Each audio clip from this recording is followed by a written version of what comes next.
हमारे साथ जो गेस्ट्स मौजूद हैं उनका आपसे तारुफ करवा देते हैं। हमारे साथ ब्रिगेडियर हारिस नवाज साहब हैं, दिफाई तज्जिया कार हैं, और उनके अलावा डॉक्टर हसनैन जावेद हमारे साथ मौजूद हैं, माहिर मईशत है। और इन दोनों से हम ये जानेंगे कि thank you very much first of all, आप दोनों ने हमें ज्वाइन किया। क्या पाकिस्तान फ़ायदा उठा सकता है शंघाई कोऑपरेशन ऑर्गेनाइजेशन का जो इजलास पाकिस्तान में मुनक़िद हुआ?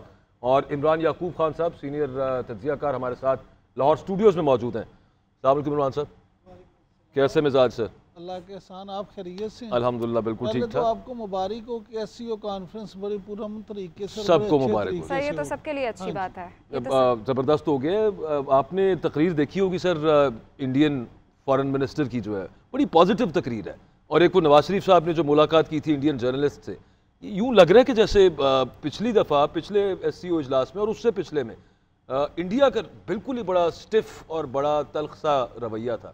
ये बड़ी चेंजिंग आई है, क्या चक्कर है सर ये?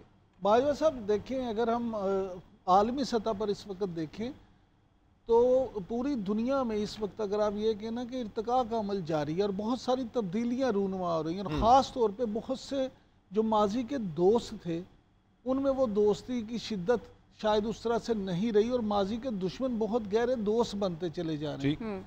अगर हम इस रीजन की बात करें तो आप देख लें कि रूस और चीन जिस तरह से एक दूसरे के करीब आए हैं, और फिर ईरान उनके साथ जो ब्लॉक बन रहा है, कुछ लोग उसमें तुर्की को भी शामिल करते हैं, ये सारी चीज़ें आप देखें, और फिर आप इसको ज़रा थोड़ा सा उससे के साथ मिला लें कि अगरचे सर्द जंग का दुनिया में खात्मा तो हो चुका है, और अमेरिका रूस उस तरह से अब वो सर्द जंग का ऐलान तो नहीं करते, लेकिन अमेरिका को चीन और रूस की तरक्की या इनका आपसी ताउन एक आंख नहीं बांधता। बिल्कुल ऐसे ही। और वहाँ पे यूरोप में इस वक्त जो सूरत हाल है, और रूस और यूक्रेन जो तनाज़ा, तो ये सारी चीज़ें अगर आप देखें तो उसमें नतीजा ये निकलता है कि अब वो पुरानी दोस्तियाँ, चाहे वो हिमालय से ऊंची हों, समुंदर से गहरी हों, या चीनी से मीठी हों, वो सिर्फ अब नारों की सतह पे दोस्तियाँ रह नहीं सकती। बिल्कुल ठीक। चीन आपका जितना भी दोस्त हो सबसे अच्छा, इसमें कोई शक नहीं कि चीन ने हमेशा हर मुश्किल वक्त में आपका साथ दिया।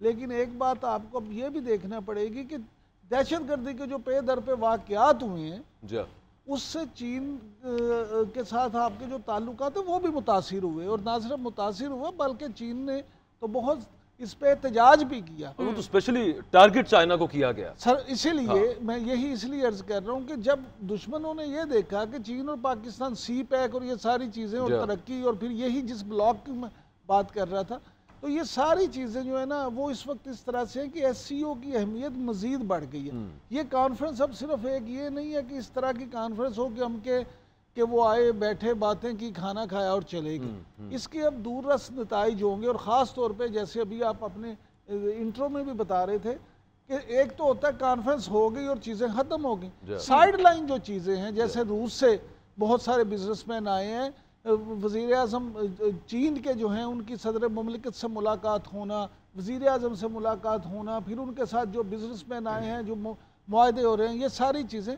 तो साइड लाइन पे बहुत कुछ चल रहा है।